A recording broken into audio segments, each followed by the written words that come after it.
Hey, discerning listeners, 90-Day Fiancé, happily ever after. My name is Dr. Kirk Honda. I'm a therapist and a professor. This is the Psychology in Seattle YouTube channel.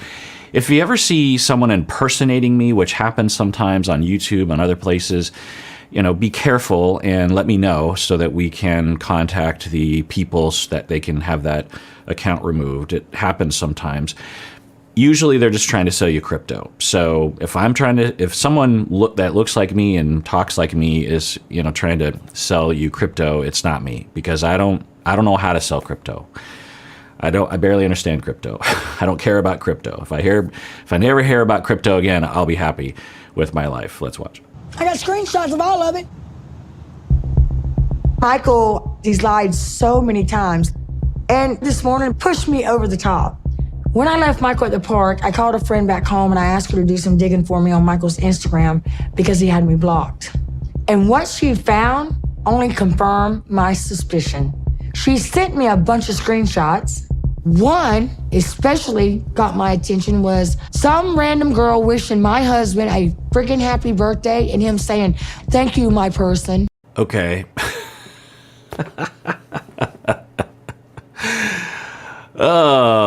Why did I think it'd be any different than this? Okay, well, who knows?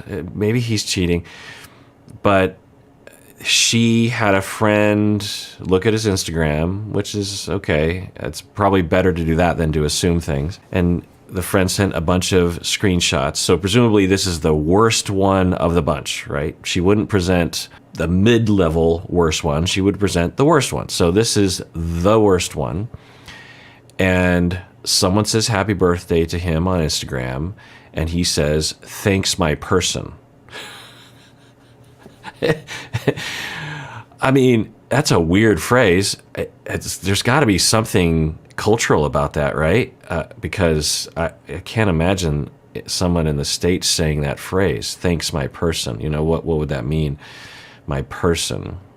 It's possible that this is some phrase that he uses for someone that he is cheating with, but certainly isn't a slam dunk indication, right? Dude, that's new girlfriend? What? He's a lying, scamming son of a bitch. Why would you do that to her? A married man don't say that. She's a person I know very well. Yeah. That's the way it seemed. I don't know. Maybe it means it's his girlfriend or something, but that's what I would have assumed. My person, it's a phrase that people use, like my homie or something. People use it to mean friend or someone that they know well or something. And so, and then the friend is joining in. So, I don't know. Maybe for him, he'll just be like, yeah, this will never end. I really just have to leave. Is that going to happen? How dare you call this bitch your good friend? Ain't nobody your mother person but me. It's a slang here in Nigeria. I don't know. You better change that. Exactly. It's a slang in Nigeria for my homie or my friend or something. Thank you, my person. Yeah. And now she's completely not hearing that, refusing to hear it, and laying into him and verbally abusing him, and even saying, how dare you have a friend? Let's rewind that. Why would you do that to her? A married man don't say that. She's a person I know very well. How dare you call this bitch your good friend? Oh, well, I guess giving Angela, the benefit of the doubt is that she's saying, how dare you call this mistress a good friend when we all know it's a mistress? Or she's saying, how dare you have a good friend that's a woman? Yeah, I'm laughing not because it's funny. I'm laughing, I guess, because it's absurd. That's why I'm laughing. It's absurd. The abuse is absurd. Ain't nobody your mother person but me. It's a slang here in Nigeria. I don't know. You better change that. It's a slang. You know what's sad with you? You have an excuse for every thing. Yeah. There's so many different techniques that she is using as an abusive person. One of which is happening right now is this unrelenting verbal abuse and putting down, belittling. So sad. We saw Ed have that demeanor with Liz. We've seen it in other people as well. It's just like, you're pathetic. That It's a way of trying to make the victim feel like they're crazy, like they don't understand things, like they're stupid, just completely trying to send a message of you are nothing. And if you've ever been the recipient of that abuse, you know how it feels. It is. If you're isolated and it's just ongoing, you end up feeling like you're a piece of crap. You literally will feel that way. And for some of you that had it growing up in this way, you might need 25 years of therapy just to sort of halfway believe that you're not a piece of crap because of those voices just getting into your head. It's really awful the way she talks to him. Because I You do always wrong. defend everything I You do. defend wrong, man. How about What? you duetting this guy Billy or whatever his name? Oh, okay, we're going there. I was trying to get your attention because you weren't telling me you love me.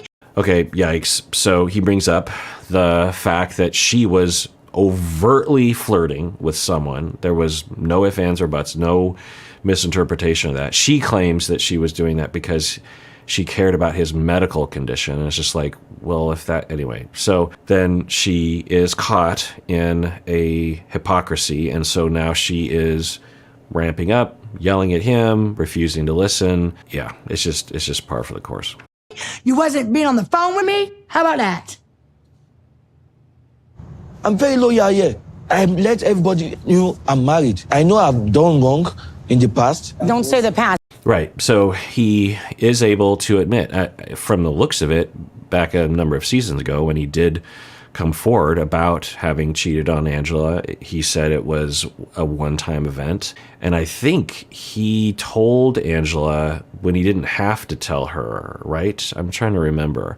Anyway, but he seemed pretty matter-of-fact about it, and he regrets it. He is sorry. He's like, yeah, I know I've done bad things in the past, and that's true, but I'm not doing it now, is his point.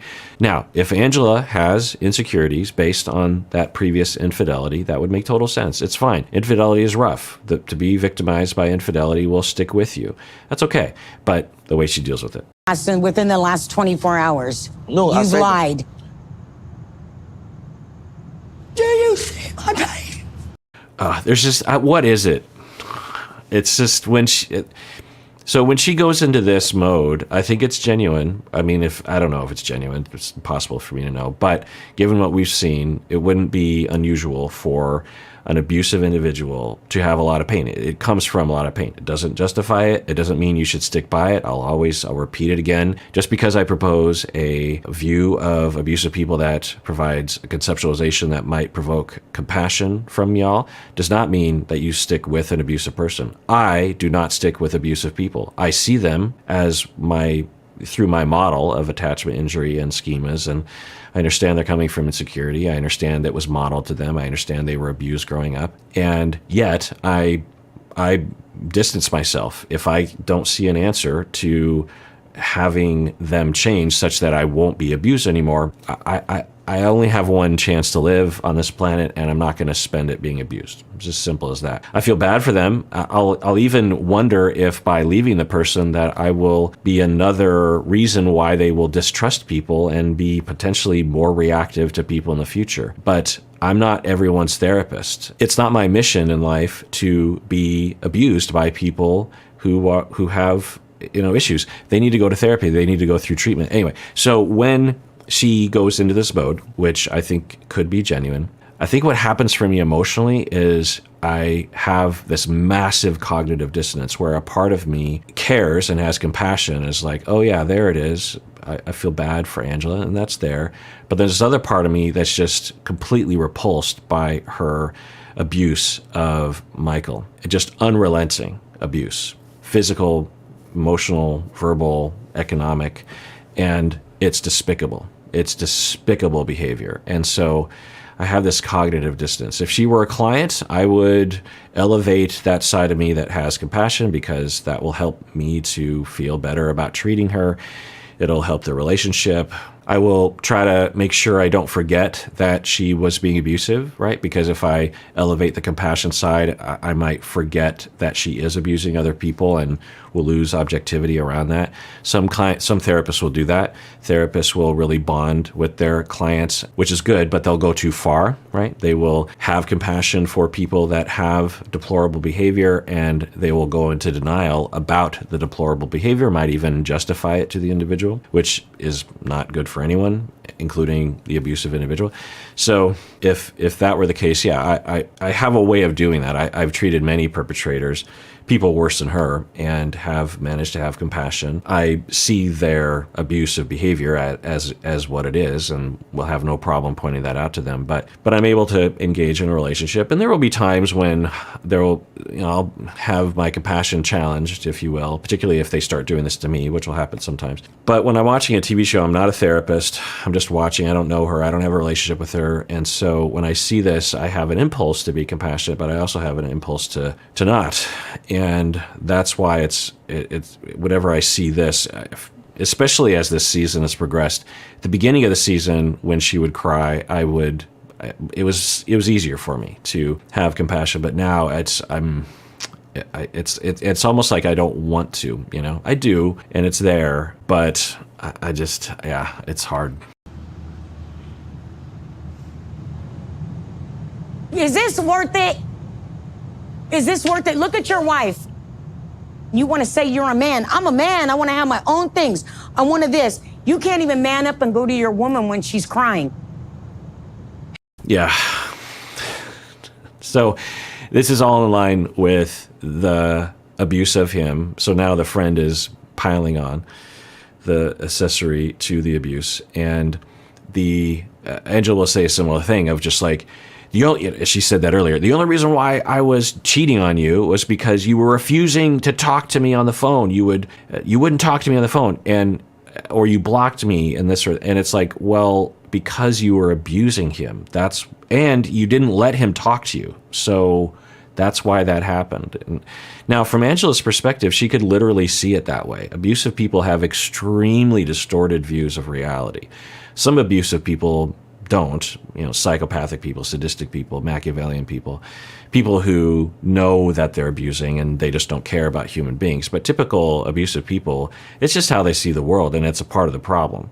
So, Angela has that issue. It's not like a more objective reality is unavailable to her. If she tried, she'd be able to think about it a little bit. But so now, a similar attack is happening to him right now.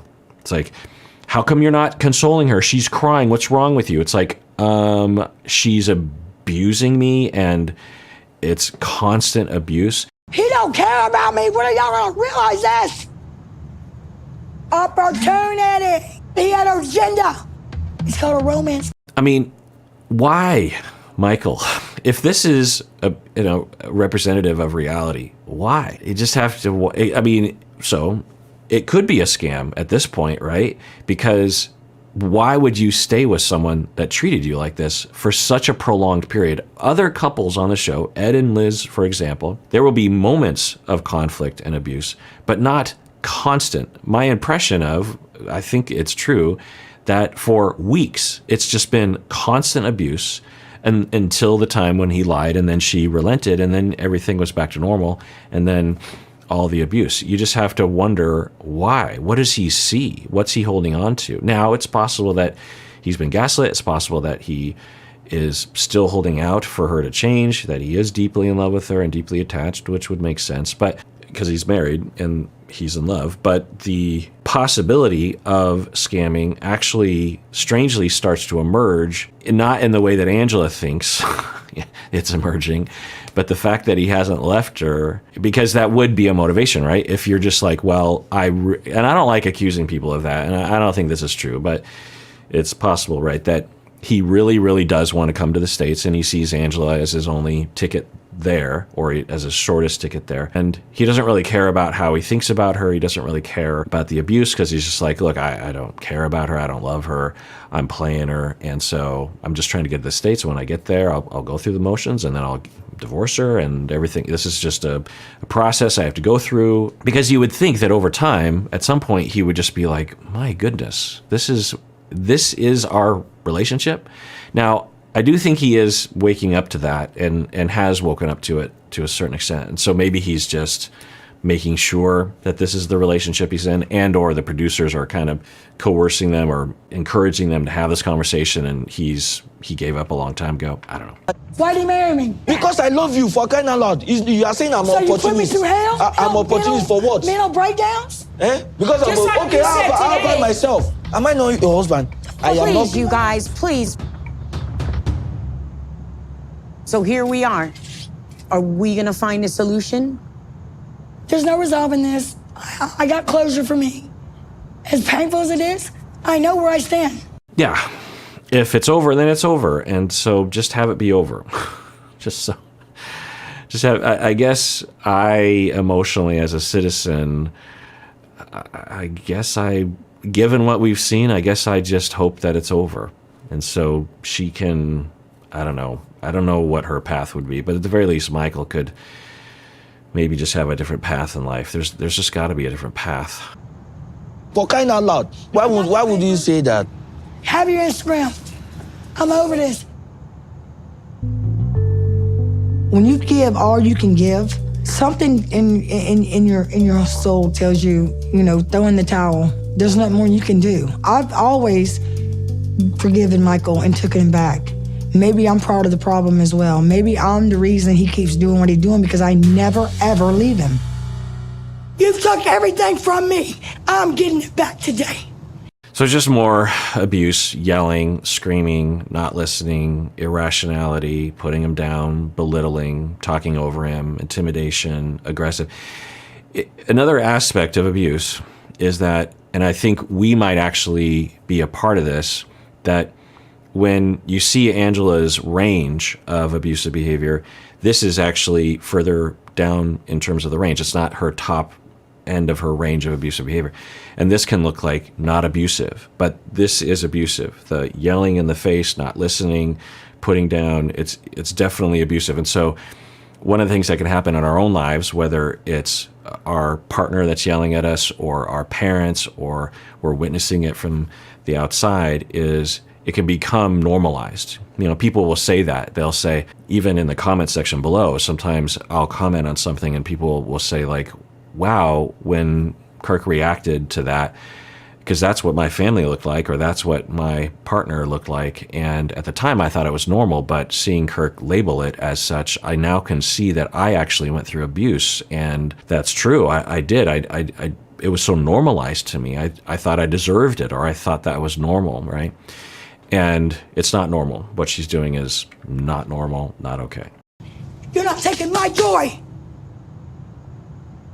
Bottom line is, I want a man that makes me his priority and that'll jump through hoops for me. And you know what? Maybe that person is Billy, or at least someone like Billy.